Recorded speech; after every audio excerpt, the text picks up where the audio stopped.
The need for a mother's love. The need for a mother's love doesn't appear to wane. Interestingly, despite her very independent, forthright, outright, downright approach to most matters in her life, Aurora does really thrive in the affectionate environment that her marriage provides. John Mellish is particularly kind husband, very indulgent husband, very fond of his wife, and engaged with every aspect of her, really accepting her. And it's this extraordinary level of acceptance, this unconditional quality to John Mellish's love, which is, I think, very attractive for the reader, very engaging for the reader, but which also answers a great many needs that Aurora distinctly does have. His love for Aurora really becomes many things, that of a father, that of a brother, that of a mother, and the narrative specifically says this in chapter 13. It was the love of husband, father, mother, brother, melted into one comprehensive affection. And again, this idea is repeated after Aurora flees from Yorkshire down to Lucy and Talbot in London. It's an interesting reassertion of that idea, especially as Aurora lands into the much more regimented, much more highly regulated relationship and marriage that exists between Lucy and Bulstrode. Really, marriage to Talbot would not have suited Aurora at all.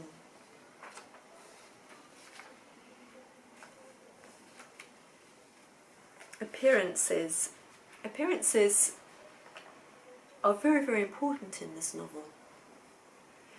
I talked at the start of this discussion about the way in which Felden Woods is so minutely described and its surroundings so vividly described, and also the weather very clearly, very limpidly described. This occurs again in balance, really. It does create a sort of balance within the structure of the novel. Occurs again when John Mellish's estate is being described later on in the novel. Aurora and he are living there, and life in Yorkshire is very vividly portrayed. The house is very vividly described. We have a clear idea of the layout of the house, the verandas and porches around the house, the trailing roses, the gardens, the flower garden, the rose garden, the bright geraniums, the wood nearby. All of these things are very graphically conveyed to the reader. Again, the weather is distinctly featured. It's a heat wave, and it's really quite some heat wave. Heat waves existed as well in the UK before the 21st century, and this novel definitely describes one of them. This is chapter 16. The wide casement windows were open, but the day was hot and oppressively still and sunny, the landscape sweltering under a yellow haze, as if the very atmosphere had been opaque with molten gold. Even the roses in the garden seemed to feel the influence of the blazing summer sky, dropping their heavy heads like human sufferers from headache. So, again, this very oppressive heat, the stillness, the sense of so much energy from the sun in nature, as if everything could potentially explode as the drama builds, as the discovery of the potential discovery of the secret becomes more and more likely. Again, as Aurora becomes embroiled in, caught up in a plot to entrap her.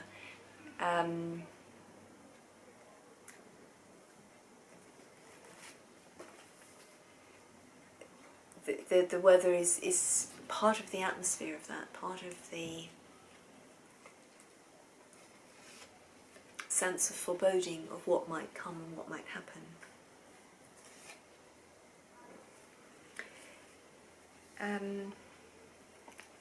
Aurora herself, we've discussed already her appearance and the prominence of that, and how her appearance is used ambiguously, so that the reader may suppose that from her appearance she will eventually slip over into becoming quite desperate and as a result committing crime in order to preserve her position, to maintain her right to autonomy in her own life, to make her own decisions, because she is under pressure, she is being blackmailed.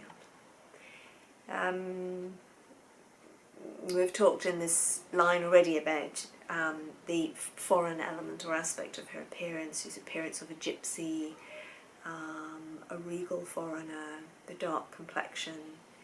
So again, as well as the novel progresses, she's allied with Hecate, a witch, and that again casts a shadow of dubiousness over how she may behave, what type of decisions she might make as she becomes increasingly under pressure.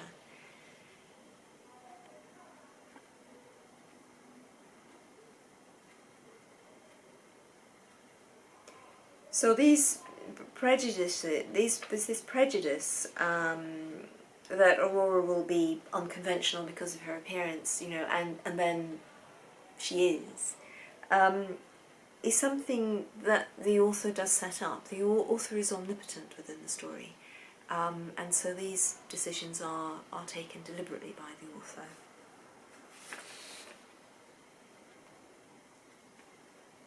Some interpretations of Aurora suggest that she's quite masculine, and that may come as a surprise, I think, to the 21st century reader.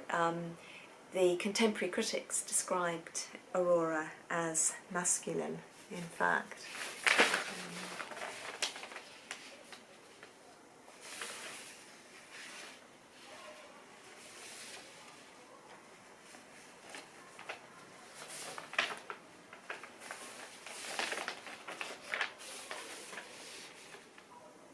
The Athenaeum says Aurora is a passionately willful creature, acting solely on impulse and not always the right one, who is continually getting into scrapes, but in spite of all her faults, her masculine manners, her low tastes, her violent temper, Aurora is a woman, not a fiend nor a maniac, but a warm-hearted, generous, loving woman, with the earnest desire to do what is honourable, just and true. And a lot of that, I think, as the modern reader would concur with, she is generous-hearted and warm-hearted, loving and spontaneous. The masculinity comes in probably to do with the level of independence that she wishes to have emotionally and morally in her life, and also her willfulness, her self-will. The novel as well describes that quite clearly at one point.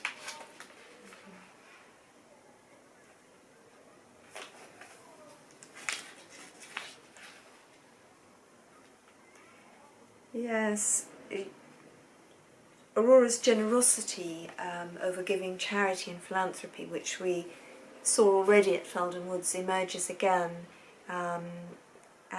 in Yorkshire at Mellish Park.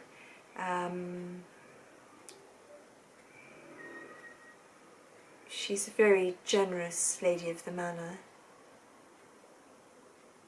However, it brought in some criticism, as we saw a little bit from Talbot Bulstrode when at Felden Woods, but also at Mellish Park. Mrs. Walter Powell sometimes ventured to take Aurora to task on the folly and sinfulness of what she called indiscriminate almsgiving. In other words, giving charity to the undeserving poor. But Mrs. Mellish would pour such a flood of eloquence upon her antagonist that the ensign's widow was always glad to retire from the unequal contest. Nobody had ever been able to argue with Archibald Floyd's daughter. Impulsive and impetuous, she had always given her own course. Impulsive and impetuous, she had always taken her own course, whether for weal or woe, and nobody had been strong enough to hinder her. So in that way, she, for the gender stereotypes of the period, is quite masculine. The horsewhipping scene, though, as well, where in the courtyard Aurora whips the softy, Stephen Hargreaves, for having kicked her dog, again was a scene that was very much disliked by contemporary critics. It's not an attractive scene. I don't think that today either it's an attractive scene, but I think again, because of its offence against the gender stereotypes of the period, it was a particularly repulsive, not just disquieting scene and harsh scene, as the modern reader would feel, but that it was really actively repulsive. Yes.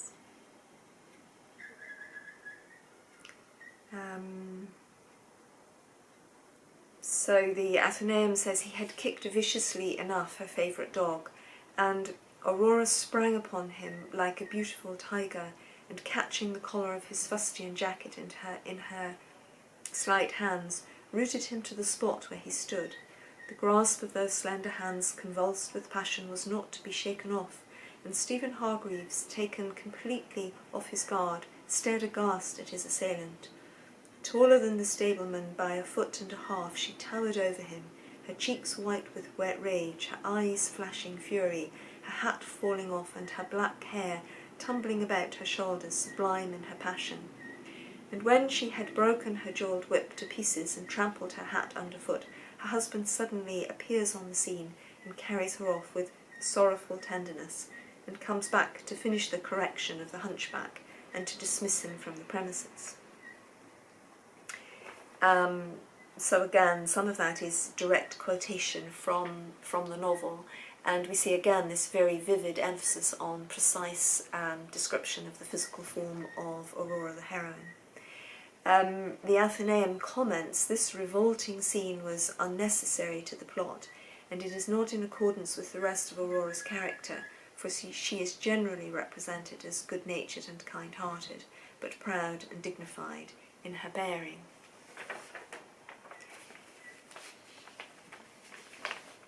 It is, though, of a piece with the passionate quality in Aurora and the sensual quality in Aurora that does come forward in a number of the descriptions. This black tumbling hair is also,